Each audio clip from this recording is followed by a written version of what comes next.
What's up guys, West Coast Picks here, and today I'm doing a video on the beginner's guide to lockpicking. I've had a couple of requests for this, both in my real life and here on YouTube, and email and stuff like that. A lot of people are wanting to start lockpicking but don't know where to begin. It's all pretty overwhelming because, well, they don't really understand where to start and what everything is all about. So I'm going to start from the very beginning. This is not going to be a fun video for most people who are already picking, but it is intended for people who want to start picking or who have just started picking and need some help. So we're going to start from the very beginning. We're going to look at the internals of a lock, what everything's called, how it works, how you're even able to pick a lock, and then we're going to go on to picking and some tips and tricks and how I do it. At the end of this video, I'm going to have a giveaway of a couple packages for new pickers. Anybody can enter, but I prefer that if only new pickers enter because, well, those are the people that this video is targeted towards. So anyway, we're going to go over the terminology and the explanation of how a lock even works.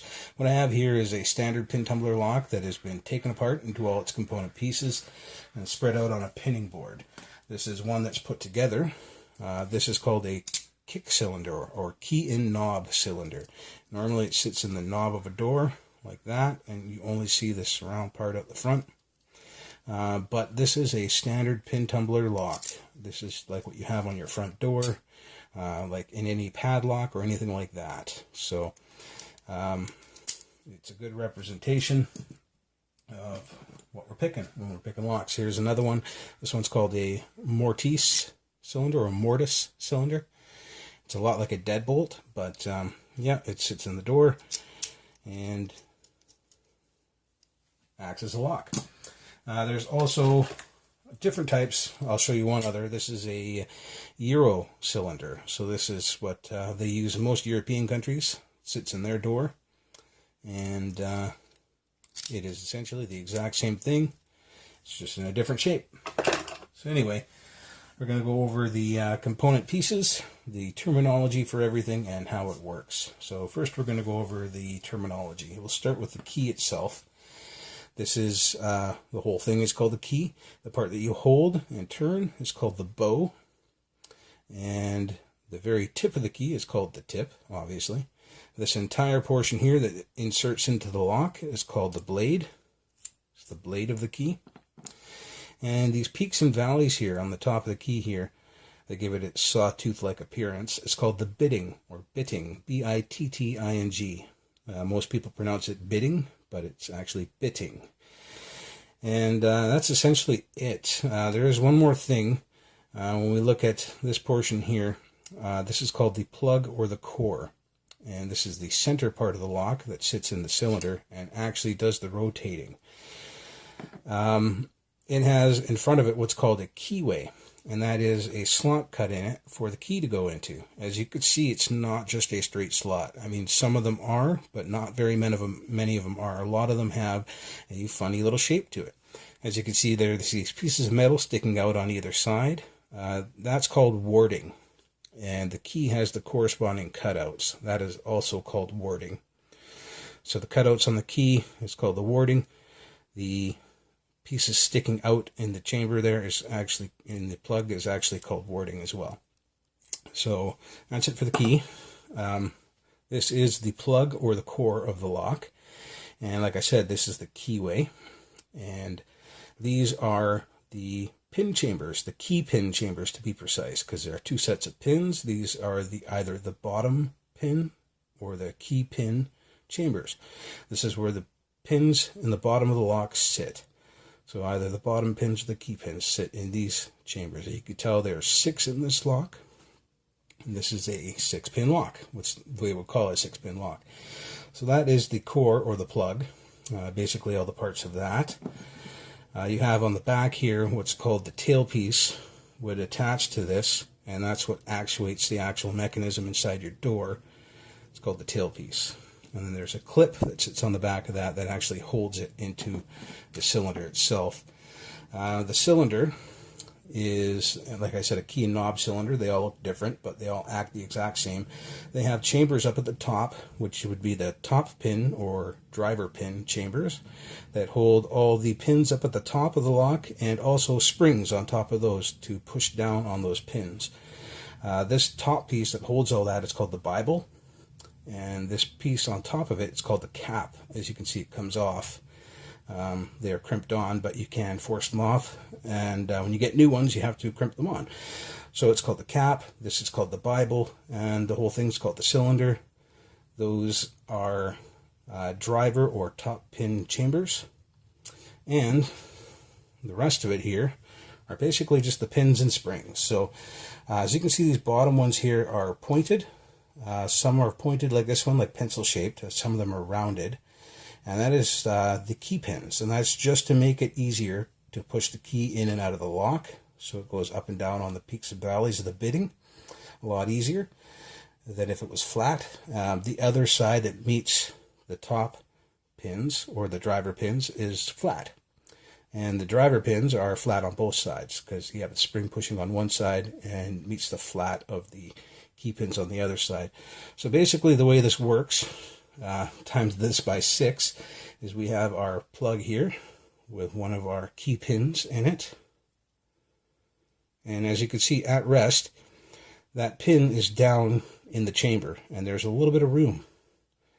From the Bible at the top, we would have these driver pins pushing down on it at all times, and as you can see, it goes halfway in, and it's kind of in the way. If you were to try to rotate this when it was all together, it wouldn't go anywhere because you have a pin in the way. This is pushed down by a spring at all times from the Bible. So times that by 6, and that's essentially what you have with a lock. When you put the correct key in, you make what's called a shear line. So you can see it goes in there and rides the bitting all the way till you get it in the proper position. And it makes what's called a shear line, where this pin comes flush to the top of the plug and would allow you to turn it. There would still be your driver pin pushing down on this with spring pressure, but because it makes a nice shear line, you can actually just turn this core in the lock and it wouldn't be an issue. If you have the wrong key in this lock, here's a wrong key. As you can tell, it's just a little bit down, and our driver pin would be in the way, and it would not work. Depending on what the bitting is on the key, it can either be far down, it can actually be up past the shear line. So it has to be the right cut. And depending on the manufacturer, Schlage, which is this manufacturer, has 10 different spacings or depths to their pins. So pretty good combinations. Times that by 6. And essentially they are pretty secure devices. So that is pretty much all the terminology for a lock. I'm going to get this thing together, and we're going to talk a little bit about picking, how it's possible, and all that goodness.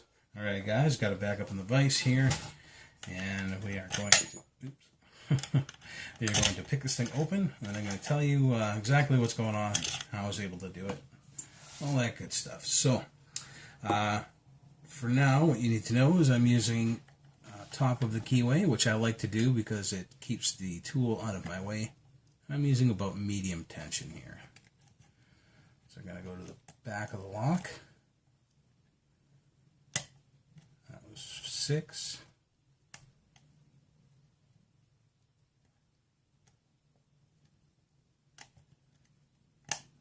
Four. 5 didn't want to go for some reason.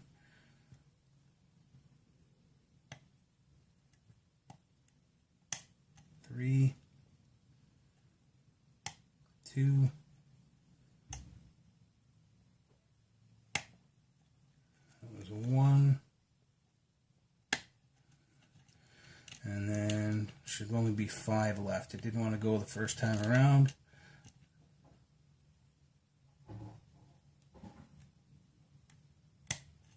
Come on. There we go. So as you noticed, I couldn't just go straight down the line. I couldn't just go 6, 5, 4, 3, 2, 1. That is because of something called the binding order.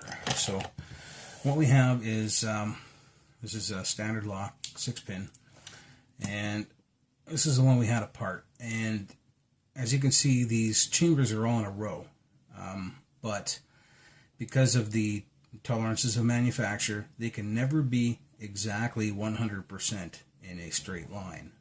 These deviate by microns. So when you're pushing on this core, you're putting tension on this core, these chambers are binding up inside the Bible. The pins are binding at a certain order because one of these holes is always leading and the other ones are trailing. One binds more than the other, and for the most part you can usually bind two or three pins will bind at the same time. You can set them all in any order, but then until you set those ones, other ones aren't binding yet. So when I went through the first time, 5, I pushed up on it and it came back down. It wasn't binding yet. That's just the order of the binding order of this lock, what they call the binding order. So basically you have to go back and forth in the lock setting pins as they want to set. So what I was doing is I was putting medium tension, and I was just lifting up on each pin, checking to see if there was any resistance to it. If there was resistance to it, I was pushing it up until I got a click out of it, and then I'll go on to the next pin. If there's no resistance to it, that means it's not binding and you can't set it yet. So you go on to the next pin, and basically do that until the lock opens. Go back and forth in there until it opens. That is the binding order, and that's how you're actually able to pick a lock. Very, very high tolerance locks, very expensive, well-made locks, are very close to exact in their binding order. And it is hard to pick because they are all kind of binding at the same time, or not really binding because the load is distributed between all the pins at the very same time. It makes a lock a lot harder to pick. When I was talking about tension, so we'll talk about tension here. I said I was using medium tension. You've heard other pickers say, oh, I'm using very light tension, medium tension, or heavy tension. The differences between that, guys, I've struggled to find a good analogy for this, but I think I've got a good one here. If you just close your eye, just one eye, and you put your finger on your eyelid with your eye closed, and you just rest your finger on your eyelid, that is very light tension. If you push down just a little bit, but it's not hurting yet, your eye doesn't hurt yet, it's not uncomfortable or anything, you're just pushing down, just before the stage where it gets uncomfortable, that is light tension. If you push down to the point where it gets uncomfortable and maybe even hurts a little bit, that's medium. And if you push down so hard that you are gouging your eyes out and it hurts a lot, that is heavy tension. So that is essentially, that's tension in a nutshell. As close as I can analogize it. So hopefully that helps you guys figure what different types of tension are. As for the tools, the tension doesn't have to be a pry bar like this one. It can be a tension wrench like this one. This is a standard tension wrench, and you can either go bottom of the keyway if you can fit it in there, or top of the keyway, which I like because it stays out of the way of your tools. So I always like to go into the top if you can. That's me. You guys might like the bottom of the keyway. Different strokes for different folks. I don't like the bottom myself, but and for the picks, I didn't talk much about the pick because it doesn't really matter that much, other than you should be using a hook. If you look at my videos and most other pickers here on YouTube, we're always using a hook for picking. And if you want to learn the art of picking, this is the tool you need. You need a hook. Not all hooks are created equal. Some are deeper than others. Some are, this would be a short hook. This would be a medium hook.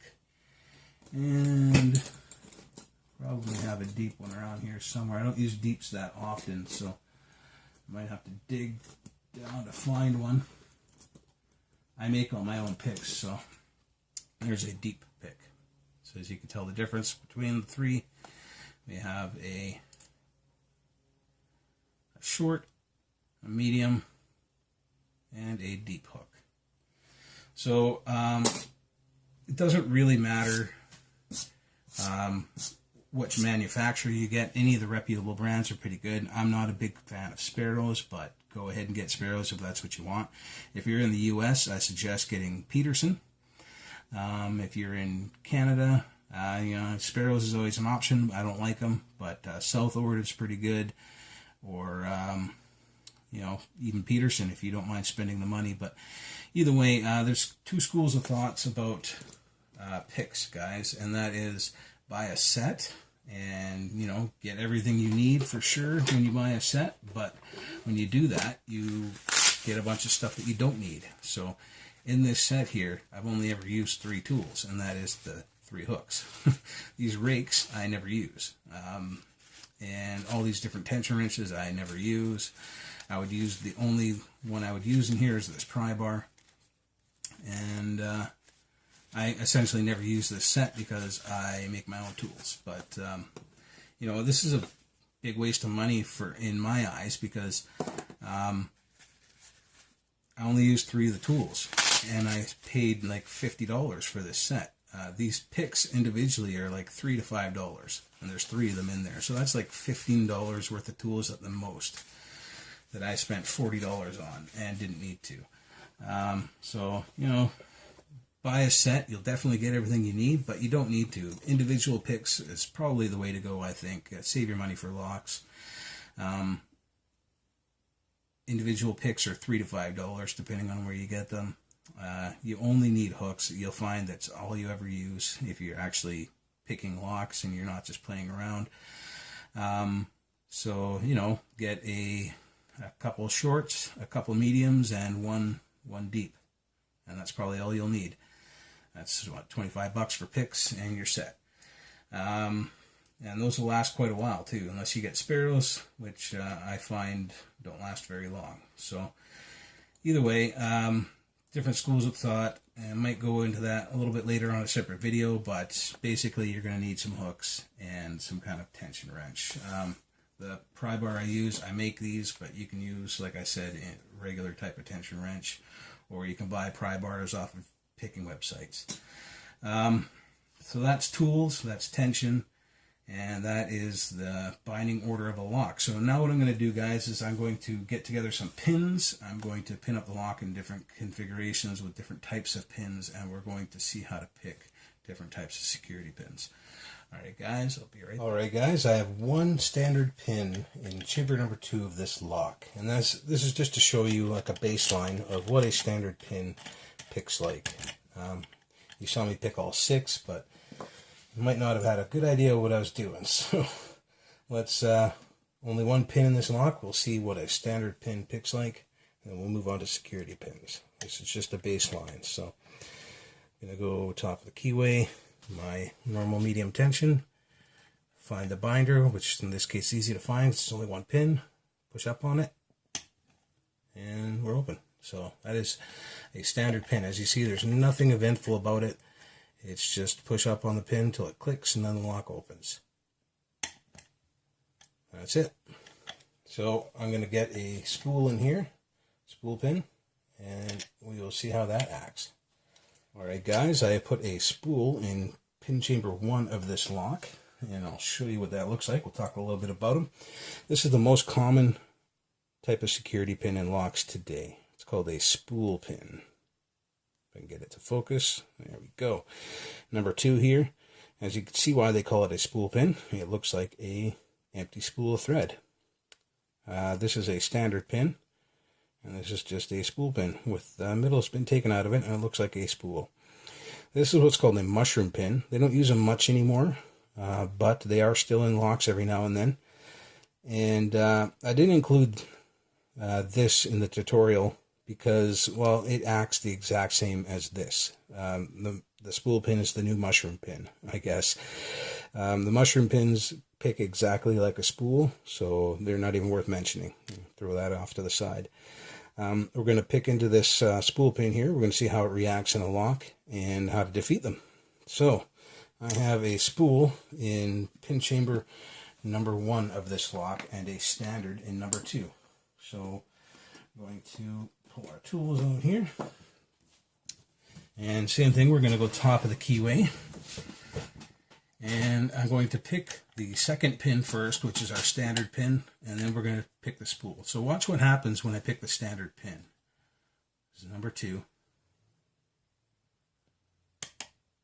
So I've gone into what's called a false set. If you saw the whole plug turn, my tension wrench moved over, and this core is now on an angle, but it's not open. So I'll do that again. You'll hear a click and you'll see it move. Watch what happens.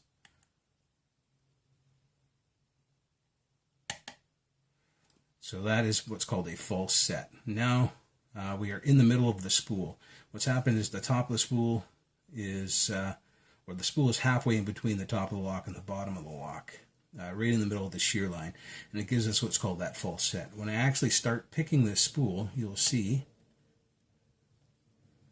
my tension wrench move and the whole core move. That's called feedback.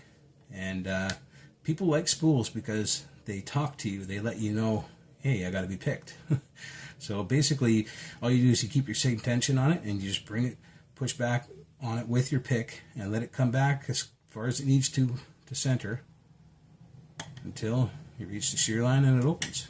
So spools are actually quite fun. A lot of lock pickers love spools. They make for a fun lock. So that was the standard. This is the spool, and we're open. So yeah, to defeat a spool, you just look for the feedback, and you just follow the feedback. Keep your tension the same. I have medium tension. Still have medium tension. You might want to let off on your tension a little bit to make it easier to set, but you don't want to let off your tension completely because then you'll just blow past it. And then bring it as close as you can. And there you go.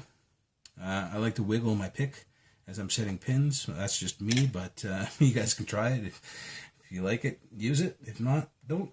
That's fine. Anyway, that is a spool pin. Let's get a serrated pin in here and see how it acts. Alright guys, I have put a serrated pin in chamber number 1 here. This is exactly what they look like. That is a serrated pin. As you can tell, it's just cuts around the circumference of the pin. And this is most people's nemesis. A lot of people have problems with serrated pins, but there's a secret to them, like all the other pins, and they aren't too bad once you get used to them.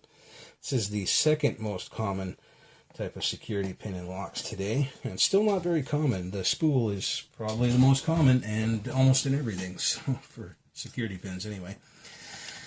Even though I think the serrated is a little bit better of a security pin. Let's see what it takes to get into it, shall we? 2 is a standard and 1 is the serrated. So that was 2. There's 1. So you got to click out of 1. Still not open. Click out of 2. Click out of 1. What's going on? Well, it makes you think that you've picked that pin. So you'll go throughout the lock and try to find another binder. But when in actuality it is pin number 1 again. So it is to make you think that you've already picked that pin, and you just ignore it from then on out. So the best way to get around these serrated pins is to actually constantly be going back and forth in your pin stack, checking to make sure that your pins are set. It's just easy to do. You just dance back and forth. You got pin 2 set. We'll get to pin 1. Oh, got our click out of it. Now we'll go back to the very back. Say this is a 6-pin lock. We'll go to pin 6. We'll check 6. We'll check 5. We'll check 4. We'll check 3. We'll check 2. And then we'll finally get to 1. And there it is. So serrated pins aren't that bad once you just learn that you have to go back and forth through the lock. Keep checking back and forth. Sooner or later you will find it and you will set it. So that is serrated pins. I got one more security pin to show you guys, and it is not very common at all. Some of the very high-end locks you might find them in, but I thought it was worth showing you guys, and I'll put that in. Alright guys, I have put the last security pin in this lock in chamber number 1, and we have a T-pin. That is a T-pin. You can tell it's just a little bit reduced diameter on the tip there. And as you can tell by the shape of it, it acts a lot like a spool, but unlike a spool, does not give you any feedback. So, let's see how it acts in a lock, shall we? We're going to top of the keyway. We're going to pick the standard pin first, which is number 2, and it gives us a nice full set. Now, unlike a spool, it's not going to give us any feedback. So we go in there, and it's on pin 1, so we pick it, and it's open. A good thing about T-pins and spools is that once you're into a nice deep full set like this, it is hard to overset the lock. You can pretty much go in there with impunity pushing up on pins and not worry about oversetting any of them. Oversetting is when you, or overlifting, is when you push one of the key pins up too far and it goes into the Bible. But when you have a fall set this deep, it's almost impossible to do. So you can pretty much go in there with impunity looking for either feedback or a T-pin in this case. So a T-pin is, push it up and it opens. So that is a T-pin. It is not at all a common security pin in locks these days, unless it's a challenge lock. Anyway, so what I'm going to do now, guys, is I'm going to pin up this lock with a bunch of the security pins that we dealt with today. And we're going to pick it, and I'm going to see if you guys can figure out what is in what chamber. And we'll take it apart after. I'll show you how to part out a lock and put it all back together. And then we will get on with the giveaway. Alright guys, I've pinned this lock up with a bunch of security pins in it, and it works nice. We are going to see what's in it. I'm going to see if you guys can figure out what is in what chamber. I'm going to call out what I feel as I feel it, and what pin I'm on. So let's see if you guys can figure out what is where and what's going on in this lock. I like to start at the back, you can start at the front. It is really up to you. So that was 6. Give me a bit of a click there.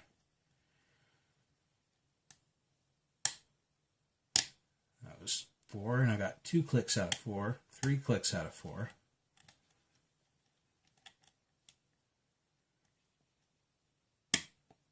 Good click out of 2 in a full set.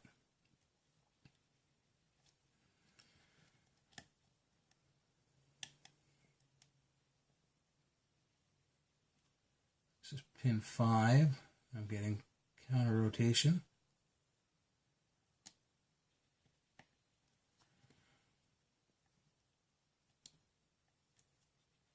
I think I got them set. Continue on. It's pin 3, I believe. Counter rotation. Got him set. Moving on. Nothing on 2. Nothing on 1.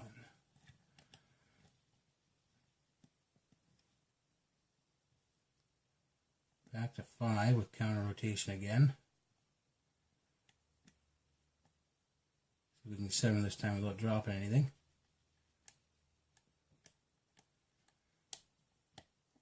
Alright, got them set, but I did hear something drop. See if we can find out who it was. Pin 3. Oh, 2, sorry, and we're open. So, I don't know if you guys can figure out what is where in this lock, but let's see if you're right. And we'll show you how to gut a lock while we're at it.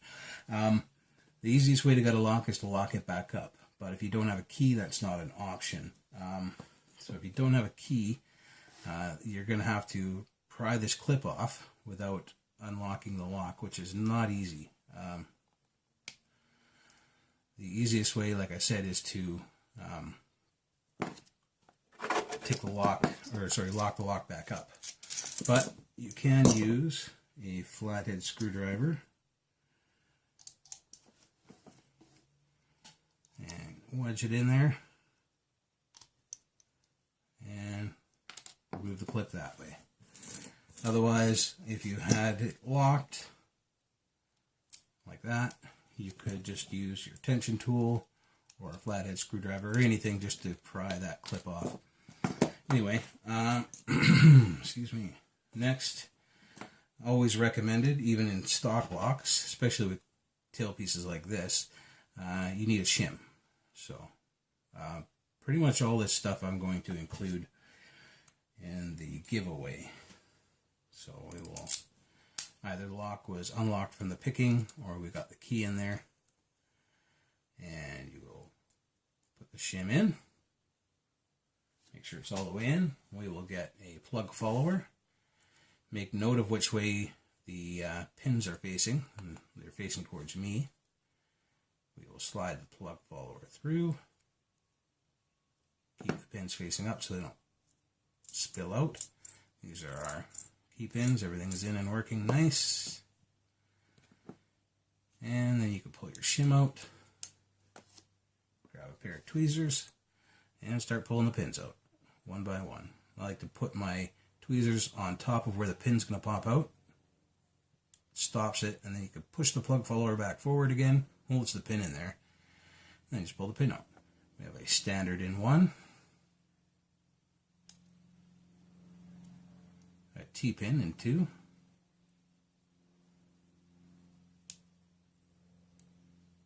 a serrated pin in three, a spool in four,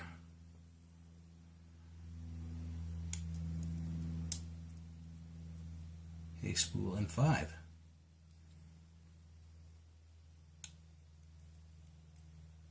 and another serrated in six. So that is what was in this lock, and that's the order it was in. I'll give you guys a quick look at these pins, and we'll put the lock back together so you can see how that happens as well. There you go. And that's the order they were in. A little bit of practice, you guys will get to know the feel of the pins and what you're probably dealing with. All the springs are actually up in the Bible there. I haven't removed them, but you can remove those too if you want to look at them. Anyway, with all the springs in, you put your plug follower back in, and you can't just push it all the way in because the springs are sticking up a little bit and you'll mash them. So what I like to do is get the plug follower in there on the edge and push the springs down with the tips of your tweezers. So you just rest the tips of your tweezers on the tops of the holes, the chambers, and just push the plug follower in. And it basically, you're pushing the springs down while you're pushing the tweezers forward with the plug follower. Works out pretty good. Anyway, I like to pin half the lock from the front and the other half from the back. Just pretty much like I like to gut them sometimes. Sometimes I'll gut them right all the way. But anyway, so that means I'll start with pin 4, or you can start with pin 3, whatever you're most comfortable in. Shove it in there, and just do the same thing in reverse. Place the pin in the chamber, push forward on the plug follower so it holds the pin in there. Then get the tip of your tweezers on the pin and push it in. Push the plug follower forward. Same thing with the next pin. That way you're not fighting to hold the pin in place. You let the plug follower do it for you. You got the tools, you got to use them, right? And the last one I'll show you again. This is a standard pin, but I'll focus in. So there's our chamber, there's our pin. You'll put the pin in, push the plug follower forward with your finger. It holds the pin in. Push the pin down with your tweezers, and you're good. Do the last two from the back here. And you do them the same way. Oop, almost lost that one.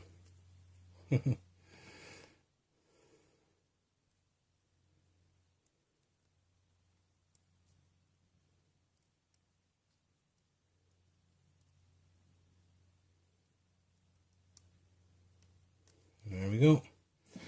And again, you want to use a shim when you're putting it back together. Some chambers you want to make note of the front or the back of the cylinder. This one is obvious because there's this piece that hangs off the back, which corresponds with the extra piece on the back of this plug. But you can mark it with a felt or scratch it or whatever you want to denote the front and the back. And then just slide it back together. The shim always goes in between the pin stacks. So it's an easy way to remember. We have our lock back together. And a clip to put back on. Clips are easier to put back on than they are to take off. You just put it on, push it on with something. There you go. Lock is back together. Anyway, guys, I'm going to get a couple kits together here, and then we're going to do the giveaway. So I'm going to take a break here. I'm going to get some stuff together, and then we'll do the drawing. All right, guys. All right, guys. I got a couple of packages here. These everything fits in this nice little low pro camera bag. I get these from the dollar store here. They're $3 each, which is pretty damn good. Low Pro is a pretty good brand name. Everything fits in there, so pretty damn good. Anyway, there's two of these. This one's already all made up, and this one I just haven't put everything in here yet, but this is everything that's in there. You get the camera bag, you get a couple of tools, you get a top of the keyway tension wrench, just like the one I was using on this tutorial. You get a 15 thousandths hook, which is just like the one I was using in this tutorial. They both have the heat shrink handles, kind of rubberized. They're pretty nice. They feel good. And they're brand new. I actually just made these. Couple of lock tags, so you can name your locks, or if you end up making challenge locks out of them or whatever. You know, you never know. Throw them in there. I got a bunch. You might as well throw them in. And two locks. So you get two kick cylinders. One of these, I think it might be this one here, is the one I used for the tutorial. I'm not too sure. But anyway, two kick cylinders are both 6-pin, and they are both full of standard pins. They are Schlage type locks, just like the ones I was picking on this tutorial.